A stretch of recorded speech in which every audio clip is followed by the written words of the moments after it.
Have you ever been so angry at PUBG that you end up making a crater in your wall by punching it 93 times? So you end up buying a bunch of random materials from your local hardware store and hope that fixes it. Then you give yourself a pat in the back cause, oh my god, it's brand new. But now it's been 6 months and you realize you've been in denial all this time about your cursed wall. Your work is shit and you just ended up fucking up the wall even more with your mediocre wall fixing skills. You probably prefer the hole at this point than this second-rate OCD triggering garbage implant. With all hope lost, you try to fix this monstrosity by searching up how to fix a bad fix of a hole in the wall. You came to the right place. Let's get started.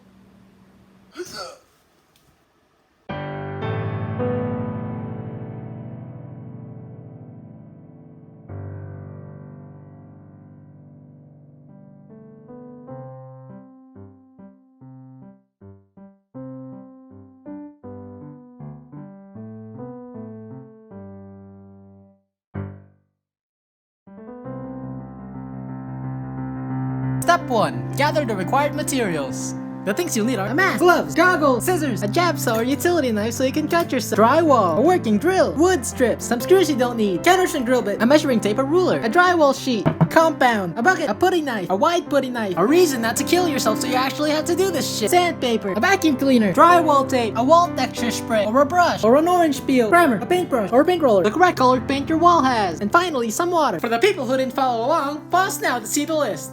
Step 2. Scrape off all your previous work and reopen the hole.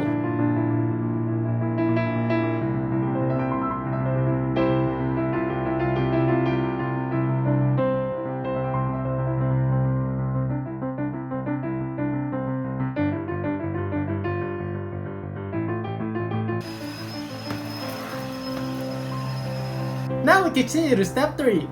Get your jab saw or utility knife so you can cut the hole into a 4x4 rectangle.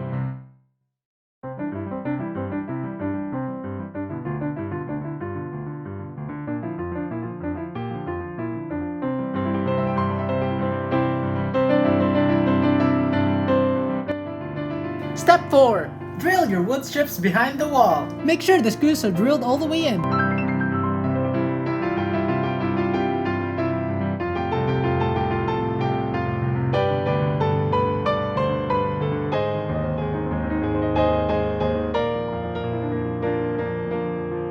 Step 5. Get your measuring tape and ruler and measure the exact diameter of the hole.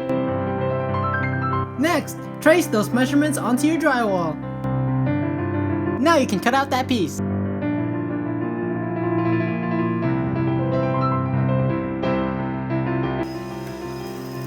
Step 6. Now trim your new wall so that it fits in the hole in the wall and it becomes a wall in the wall.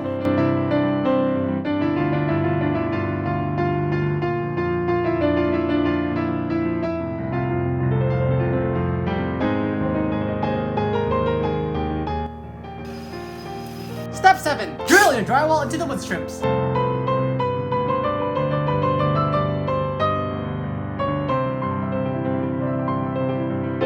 Step 8. Now you're ready to put posters over it. Kidding! Now you're ready to put compound over it. Now take your joint compound and pour it all into your bucket.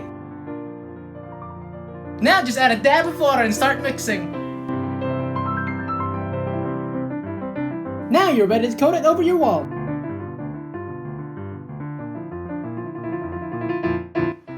Now let it dry for 24 hours.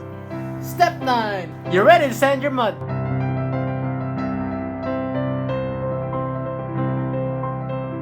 Step 10. Repeat steps 8 and 9 until your wall starts to look flat. Step 11. Put drywall tape around any cracks. Step 12. Mud and sand over the tape. Step 13. You're now ready for texturing. There are 3 main texture types. There's orange peel, popcorn, and knockdown. If you have popcorn or knockdown texture, I'll put videos in the description for you to check out. Or if you have an orange peel texture like me, go ahead and follow along. Ready your putty knives, orange peel, and joint compound. Add a thin layer of joint compound. Now take your orange peel and start repeatedly dabbing it against the wall.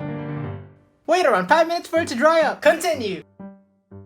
Now wait 1 hour before the next step. Repeat in spots until you're comfortable with how your wall looks. If you have actual materials like the spray can or the sponge and not just an orange, I'll leave a good video in the description on how to use those. Step 14. Take your brush and use it to spread primer across the wall. Wait at least 3 hours for it to dry. Okay, so it's been about a day now. It might actually turn out alright. There's kind of just one spot right here that looks a little bit peculiar. But if you have something like obsessive compulsive disorder, you can just go ahead and repeat steps 13 and 14 until you're comfortable. But if you're like most people and don't really give a shit about wall patterns, let's move on to the next step. The final step, painting. Wait 1 day. Recoat the wall. Now behold and witness the magnificent rebirthing of your wall.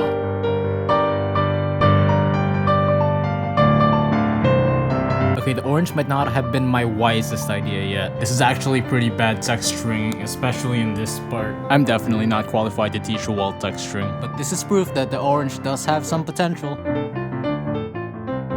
Maybe an actual texturing guru can better this innovation. But if you don't like how your walls turn out, you can always just scrape it off with the putty knives and repeat steps 13 through 15. Once you've redone it and it still looks subpar, that's when you pack your things and move to a new house.